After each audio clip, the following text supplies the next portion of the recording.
Roots மக்களுக்கு வணக்கம். இன்னைக்கு நம்மளோட ஷோல யாரை பத்தி பேச போறோம் அப்படின்னா, இதுவரைக்கும் நாம இவங்கள பத்தி பேசினதே இல்ல. இந்த மாதிரி ஒரு விஷயத்த நம்ம பேசினதுமே இல்ல. சோ எப்பவுமே நான் சொல்ற மாதிரி இதுவரைக்கும் நீங்கள் கேட்டிடாத, நீங்கள் பார்த்திடாத ஒரு புதுமையான விஷயத்த தான் நம்ம ஒவ்வொரு நாளும் பேச போறோம். அதே மாதிரி தான் இன்னைக்கும் பேச போறோம். வாங்க பேசலாம். சோ இன்னைக்கு நம்ம யாரை பத்தி பேச போறோம் அப்படின்னா, வடிவுக்கரசி அம்மா. வடிவுக்கரசி அம்மா வந்துட்டு 80ஸ்ல இருந்து பயங்கர ஃபேமஸான ஒரு நடிகை. அது மட்டும் இல்லாம முதல் மரியாதை படத்துல அவங்களோட அந்த கேரக்டரை மறக்கவே முடியாது. அந்த அளவுக்கு இருக்கும். அதை தாண்டி அண்ணாமலை படத்துல அதுவுமே மறக்க முடியாது. பயங்கர ஒரு டெரரான கேரக்டர்ல அவங்க பண்ணியிருப்பாங்க.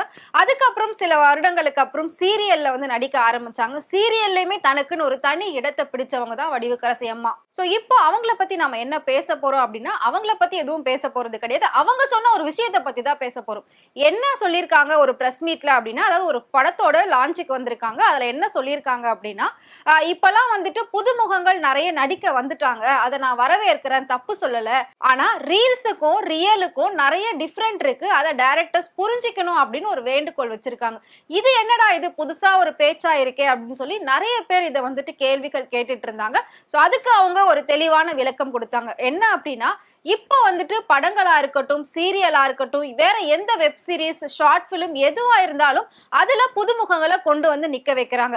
அதே மாதிரி பழைய ஆர்டிஸ்ட் நாங்க வந்துட்டு அதுல ஒரு கேரக்டர் பண்ணும்போது அவங்க வந்து நடிக்க தெரியாம அந்த இடத்துல நின்னு திணறத எங்களால பார்க்க முடியுது.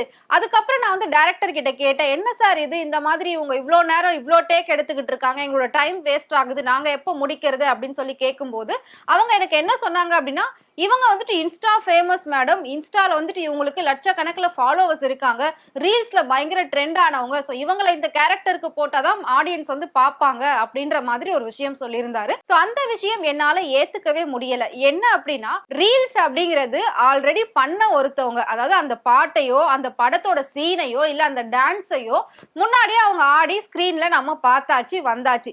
அதை பார்த்து அதை அப்படியே வந்து காப்பி பண்ணி பேஸ்ட் பண்றதுன்றது ரொம்ப பெரிய வேலை கிடையாது. அது பெரிய ஒரு டேலண்ட் கிடையாது. அப்படி இருக்கும்போது ஆல்ரெடி பண்ண விஷயத்தை இவங்க பண்ணிருக்காங்க, அதுல ஃபேமஸ் ஆயிட்டாங்கன்னு சொல்லி இவங்களை கூட்டிட்டு வந்திருக்கீங்க. பட் இவங்களுக்குன்னு தனியா ஒரு டைலாக் கொடுத்து இவங்களை ஒரு ஷூட்டிங் ஸ்பாட்ல ஒரு இவ்வளவு பேர் முன்னாடி நிக்க வச்சு பேசும்போது அவங்களால ஏன் ஒரு வார்த்தை கூட பேச முடியல, இதுலயே உங்களால புரிஞ்சுக்க முடியலையா அப்படின்னு சொல்லி அவங்களுமே வந்து பதில் கொடுத்திருக்காங்க. என்ன அப்படின்னா, நீங்க இப்ப வர புதுமுகங்களுக்கு எல்லாம் வாய்ப்பு கொடுத்துக்கிட்டே இருந்தீங்க அப்படின்னா, இந்த சினிமாவையே நம்பி பல வருஷங்களா பல மாதங்களா வந்து அவங்களுடைய வாழ்க்கையை அர்ப்பணிச்சிருக்காங்க நிறைய பேர். அவங்களோட முன்னணி தொழிலே இதுதான் அப்படின்னு சொல்லி நம்பி இருக்காங்க. சங்கத்து மூலமா வந்துட்டு நிறைய உதவிகள் கேட்கறாங்க நலிவடைஞ்சு. சோ அந்த மாதிரி இருக்கிறவங்களுக்கு நீங்க ஏன் வாய்ப்பு கொடுக்காம புதுமுகங்களுக்கு வாய்ப்பு கொடுத்தீங்க அப்படின்னா, அப்ப இருக்கிற நடிகர் நடிகைகள்லாம் எங்க போவாங்க? அவங்க எல்லாம் சினிமாவிலே ஊர்னவங்க, சினிமாக்காகவே தன்னோட வாழ்நாள அர்ப்பணிச்சிருக்காங்க நிறைய பேரு. அப்படி இருக்கும்போது நீங்க எப்படி இந்த மாதிரி புதுமுகங்களுக்கு வாய்ப்பு கொடுக்குறீங்க? சரி, புதுமுகங்கள் ஓகே தான், ஆனாலும் அவங்க ப்ராப்பரா ட்ரைனிங் எடுத்து எல்லா விஷயம் முடிச்சு அதுக்கப்புறம் அவங்க சங்கத்துல சேர்ந்து அதுக்கப்புறம் வந்து நடிக்கிறாங்க அப்படின்னா அது ஓகே தான். ஆனா ரீல்ஸ்ல ஃபேமஸ் ஆனவங்க இவங்க, இன்ஸ்டாகிராம்ல ஃபேமஸ் ஆனவங்க, யூடியூப்ல ஃபேமஸ் ஆனவங்கன்னு சொல்லி காப்பி பேஸ்ட் பண்ற ஒருத்தவங்களை கூட்டு வந்து நீங்க ஷூட்டிங் ஸ்பாட்ல நிக்க வச்சு 1000 பேர் முன்னாடி நடிங்க அப்படின்னு சொன்னா அவங்களால நடிக்க முடியலையே, அப்ப எங்களோட டைம் வேஸ்ட் ஆகுதே அப்படிங்கிற மாதிரியான ஒரு விமர்சனத்தை முன் வச்சிருக்காங்க வடிவுக்கரசி அம்மா. சோ இந்த விஷயம் தான் இப்போ பயங்கர ஒரு ஹாட் டாபிக்கா ட்ரெண்டிங்கா போய்கிட்டு இருக்கு. சோ அவங்க சொல்ற மாதிரி இன்ஸ்டாகிராம திறந்தாலே அந்த படங்களோட சீனோ அந்த பாடல்களோ இல்ல அந்த நடிகர் நடிகைகளோ வர்றது கிடையாது.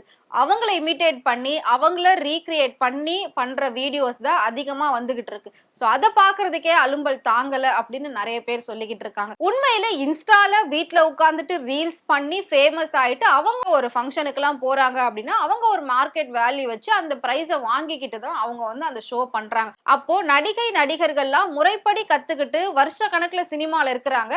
இன்னைக்கு எல்லா காலேஜுக்கோ ஸ்கூலுக்கோ ஏதோ ஒரு ஃபங்க்ஷனுக்கோ ஒரு கடத்திருப்பு விழாவுக்கோ அவங்களெல்லாம் நீங்க வந்துட்டு சீஃப் கெஸ்டா கூப்பிடாம இப்ப வர இன்ஸ்டா இன்ஃப்ளூயன்சர்லாம் நீங்க வந்துட்டு சீஃப் கெஸ்டா கூப்பிட்டு இருந்தீங்க அப்படின்னா அப்ப இருக்கிற பழைய ஆளுங்களுக்கு என்ன மதிப்பு இருக்கு, என்ன மரியாதை இருக்கு? இப்படிதான் வந்து தமிழ்நாட்டுல எல்லாருமே வந்து பண்ணிட்டு இருப்பாங்களா? டைரக்டர்ஸ்லாம் எதுக்காக இவ்வளவு வாய்ப்புகள் கொடுக்குறாங்க? அது மட்டும் இல்லாம புதுமுகங்களையே நீங்க வரவேற்கிறீங்க அப்படின்னா அப்ப இருக்கிறவங்க எல்லாம் என்ன பண்ணுவாங்க அப்படின்ற மாதிரி ஒரு கேள்வியுமே முன் வச்சிருக்காங்க. சோ இன்ஸ்டாவை திறந்தோன்னு நிறைய பேஜஸ் ஓபன் ஆகுது, நிறைய சஜெக்ஷன் லிஸ்ட்ல நமக்கு வருது. என்ன அப்படின்னா, இந்த ஓப்பனிங்க்கு இந்த சீஃப் கெஸ்ட் போறாங்க அப்படின்னு. சோ அது உள்ள போயிட்டு பார்க்கும்போது பாத்தீங்கன்னா அவங்க இன்ஸ்டால ரீல்ஸ் பண்ற ஒருத்தர் ரீல்ஸ் பண்ணி ஓரளவுக்கு ஃபேமஸ் ஆகி ஒரு நல்ல ஒரு ரீசனபிளான ஒரு ஃபாலோவர்ஸ் வச்சிருக்காங்க அப்படின்னா உடனே அவங்க ஒரு பெரிய ஆளு அப்படின்னு நினைச்சு அவங்களே காலேஜ் ஃபங்க்ஷனுக்கோ ஸ்கூல் ஃபங்க்ஷனுக்கோ சீஃப் கெஸ்டா இன்வைட் பண்றாங்க. ஒரு ஷாப் ஓப்பனிங்க்கு கூட பாத்தீங்கன்னா இன்ஸ்டா இன்ஃப்ளூயன்சர் வந்து ஓபன் பண்றாங்க. அது மட்டும் இல்லாம ஏதாவது ப்ரமோஷன்ஸ் ஆடு அப்படின்னாலே இப்போ அதுல இருக்கிறவங்களை கூப்பிட்டு கப்புள்ஸை கூப்பிட்டு தான் வந்துட்டு அந்த ஆடு அந்த ப்ரமோஷன்லாம் ஷூட் பண்றாங்க. நார்மலா ஒரு ஷூட்டிங்க்கு எவ்வளோலாம் கஷ்டப்பட்டு எவ்வளோ மெனக்கட்டு காஸ்டியூம் டிசைன் பண்ணி ஹேர் ஸ்டைல் பண்ணி லொகேஷன் சூஸ் பண்ணி கேமரா ஃபிக்ஸ் பண்ணி கேமரா மேன் வச்சு லைட் வச்சு ஒரு ஷூட் எவ்வளோ அளவுக்கு ஒரு படமோ ஒரு சினிமாவோ எடுப்பாங்களோ அந்த அளவுக்கு இப்போ ஒரு 10 நிமிஷம் ரீல்ஸை வந்து எடுக்கிறதுக்கு அவ்வளோ செலவு பண்ணிக்கிட்டு இருக்காங்க, அவ்வளோ ஸ்பெண்ட் பண்றாங்க. அதுக்கு அவங்க வந்துட்டு ஒரு சினிமாவே எடுத்துட்டு போலாமே, இல்ல சினிமால வந்து டைரக்டா நடிச்சுட்டு போலாமே அப்படின்ற மாதிரியுமே நிறைய பேர் சொல்லிக்கிட்டு இருக்காங்க. ஸோ ஒரு போட்டோ ஷூட் ஒரு ரீல்ஸ் எடுக்கிறதுக்கு இவ்வளோ செலவு பண்ணி இதெல்லாம் பண்ணிக்கிட்டு இருக்காங்க, அது எல்லாமே ஃபேக் அப்படின்ற மாதிரியும் சொல்லியிருக்காங்க. இதுல ரீல்ஸ் பண்றவங்க இன்ஸ்டா ஃபேமஸ்ல என்ன சொல்றாங்க அப்படின்னா, அப்ப எங்களுக்கு திறமை இல்லையா, நாங்க வந்து அவங்க பண்றதை பார்த்து காப்பி பண்றதுதான் எங்களோட வேலையா, எங்களுக்குன்னு ஒரு வாய்ப்பு கொடுத்தா கண்டிப்பா நாங்க அதை பயன்படுத்தி செய்வோம்னு அவங்க தரப்புல சொல்றாங்க.